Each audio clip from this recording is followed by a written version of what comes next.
Upaya melestarikan musik tradisional Kolintang terus digelorakan melalui berbagai kegiatan. Salah satunya diwujudkan dalam Lomba Kolintang Kota Semarang 2025 yang digelar di Taman Budaya Raden Saleh, Sabtu 23 Agustus 2025. Ajang ini tidak hanya menjadi ruang unjuk kebolehan, tetapi juga sarana regenerasi pemain agar kesenian Kolintang tetap hidup di tengah generasi muda. Regenerasi pemain menjadi sorotan utama dalam lomba tersebut. Ketua Umum Ikatan Pelatih Kolintang Indonesia atau IPKolindo Ferdinand Soputan menegaskan bahwa pelibatan generasi muda dalam musik tradisional menjadi kunci keberlanjutan seni Kolintang yang kini telah diakui UNESCO sebagai warisan budaya.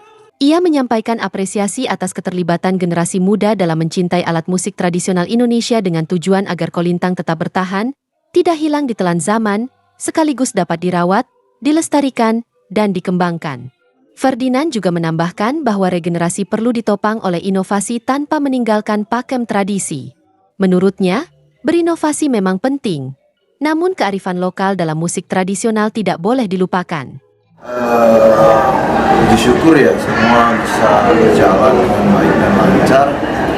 Tentunya kami sangat mengapresiasi bagaimana regenerasi itu terlibat dalam mencintai dan mencintai alat musik tradisional Indonesia. Karena memang tujuan dari kami para seniman adalah kami sangat-sangat mengharapkan adanya regenerasi sehingga turun-temurun musik tradisional Indonesia ini tetap bertahan, tidak hilang di telan bumi seperti itu. Apalagi sekarang sudah diakui oleh UNESCO, Kolintang sendiri.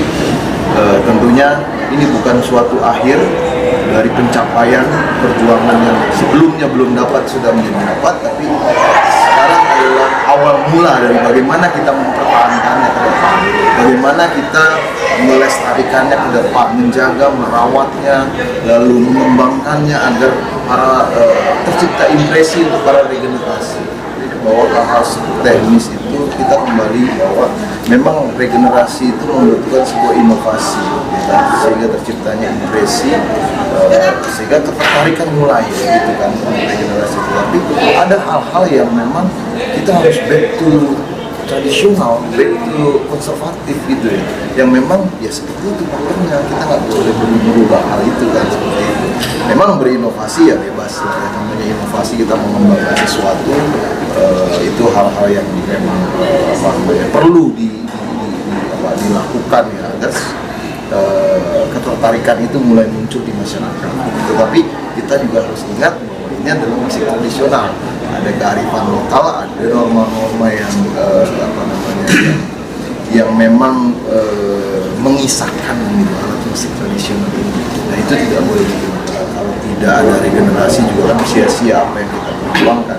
Justru apa yang kita perjuangkan saat ini ya untuk menumbuhkan regenerasi, untuk tetap mencintai musik tradisi, karena tidak mudah kan hal itu. Kita harus masuk dari konteks apa untuk mereka itu mulai bisa akhirnya oke, saya mau main alat ini. Sekretaris Jenderal IPKolindo Jawa Tengah Boas Rudi Martiama menyebut bahwa lomba ini menjadi momentum kebangkitan Kolintang di Semarang pasca pandemi. Ia menilai aktivitas yang sempat terhenti kini kembali hidup setelah pengakuan UNESCO, ditandai dengan meningkatnya antusias masyarakat. Boas juga menekankan pentingnya dukungan media agar kegiatan IPKolindo semakin luas dikenal. Perkembangan Kolintang di Semarang, Jawa Tengah, kami optimis. Artinya ini kebangkitan Kolintang setelah masa pandemi kemarin, memang kegiatan Kolintang itu sangat-sangat terbatas dan komunitas itu sempat berhenti untuk tidak melakukan aktivitas berlatih lagi. Dan kemudian setelah pandemi ini ada banyak grup baru, lebih-lebih setelah mendengar pengakuan UNESCO Kolintang, ini antusias dari masyarakat di Jawa Tengah mulai naik lagi kurvanya. Oleh karenanya dukungan media ini bagi kami sangat penting, karena kami bergerak sendiri bisa hanya lingkupnya jadi terbatas. Nah, oleh karenanya dengan adanya teman-teman media ini kami berharap akan tersosialisasi kegiatan-kegiatan Kolintang, apalagi Kolindo memang punya misi bagaimana teman-teman pelatih itu bisa mempunyai kemampuan secara kualitas dan tentu saja secara kuantitas di dalam melatih siswanya. Oleh karenanya sekali lagi untuk teman-teman media kami mengucapkan terima kasih.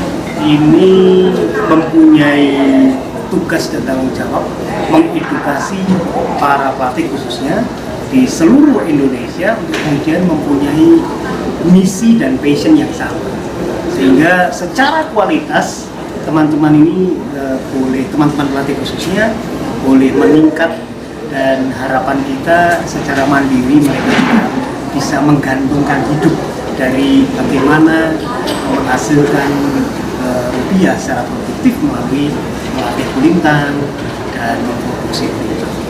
Saya rasa itu yang perlu kita sampaikan, dan Kolindo tentu saja akan terus bergerak ke seluruh wilayah di Indonesia ini untuk bagaimana memajukan para pelatih Kolintang dan metode permainan dengan formula-formula yang ada di dalam. Terima kasih. Sementara itu, Sekretaris Paguyuban Pelatih Kolintang Jawa Timur Domingus Kore menyampaikan harapan agar lomba di Semarang dapat mendorong edukasi sekaligus meningkatkan minat generasi muda terhadap Kolintang. Melalui lomba ini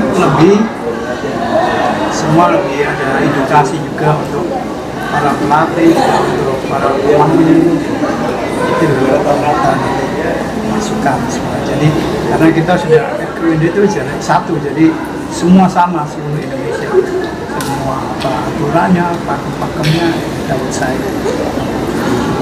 Dan adanya lomba di Semarang ini ya untuk membangkitkan generasi, untuk membuka lagi edukasi masyarakat Kolintang. Ya, saya kira kami tambah maju untuk Kolintang di Semarang ya melalui lomba ini, jadi ada edukasi dan untuk kedepannya lebih maju lagi, banyak peserta-peserta yang berminat ikut Kolintang ya, saya kira. Lomba yang berlangsung sejak pagi diikuti 12 kelompok peserta dari berbagai sekolah dan komunitas. Sebanyak 11 kelompok tampil di hadapan Dewan Juri. Jajaran juri merupakan para pengurus IP Kolindo itu sendiri, yakni Ferdinand Soputan selaku Ketua Umum, Boas Rudi Martiama selaku Sekretaris Jenderal IP Kolindo Jawa Tengah, serta Domingus Kore selaku Sekretaris Paguyuban Pelatih Kolintang Jawa Timur. Penilaian mencakup teknik aransemen, ketepatan nada, olah vokal, aksi panggung, kekompakan, serta ketepatan waktu. Hasilnya, grup Kapela Kolintang Alumni SD Antonius II Semarang meraih juara pertama dengan nilai 2.271,92 dan hadiah 7,5 juta rupiah.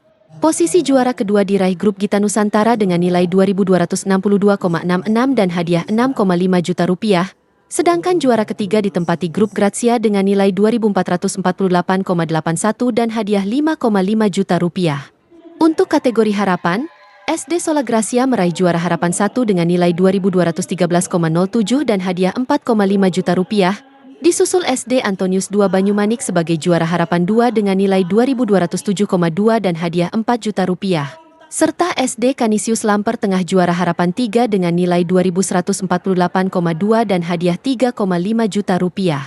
Dari SD Antonius II Banyumanik, tim yang terdiri atas Felis dan Voti Vokal, Fabian dan Cezha Melody, KL, Andra, Rio dan Ino sebagai pengiring, serta Pieta sebagai kontrabas dan Aldrich pada bas berhasil meraih juara harapan 2. Fabian, Rio dan Ino menuturkan bahwa capaian tersebut menjadi tambahan prestasi bagi sekolah mereka sekaligus kesempatan meraih piala.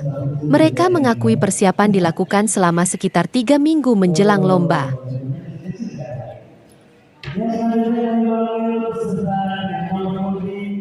Menambah prestasi? Iya. Meraih piala? Udah sekitar 3 mingguan. Cuman pengen menang aja juara.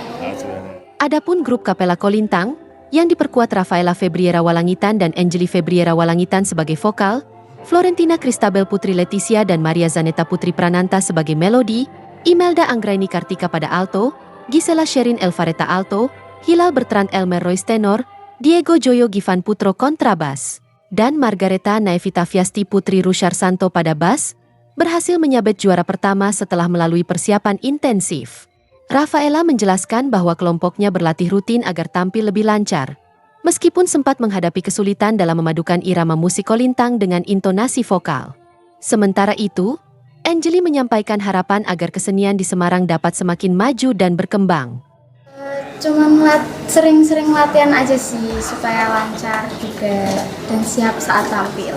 Itu saat awal-awal aja sih kita harus menyamakan musiknya dan suara kita supaya pas. Semoga lebih maju aja sih, lebih berkembang cara mainnya, nyanyinya, juga piagam-piagamnya biar tambah banyak juga. Dengan antusiasme peserta dan dukungan berbagai pihak, lomba ini diharapkan menjadi pintu masuk regenerasi pemain sekaligus upaya menjaga kelestarian kolintang di Semarang dan Indonesia. Sebagai bagian dari rangkaian pelestarian budaya, kegiatan ini juga memperlihatkan bahwa musik tradisional dapat tetap relevan di era modern. Regenerasi yang ditopang inovasi diyakini menjadi kunci agar kolintang tidak hanya bertahan, tetapi juga terus berkembang sebagai identitas budaya bangsa.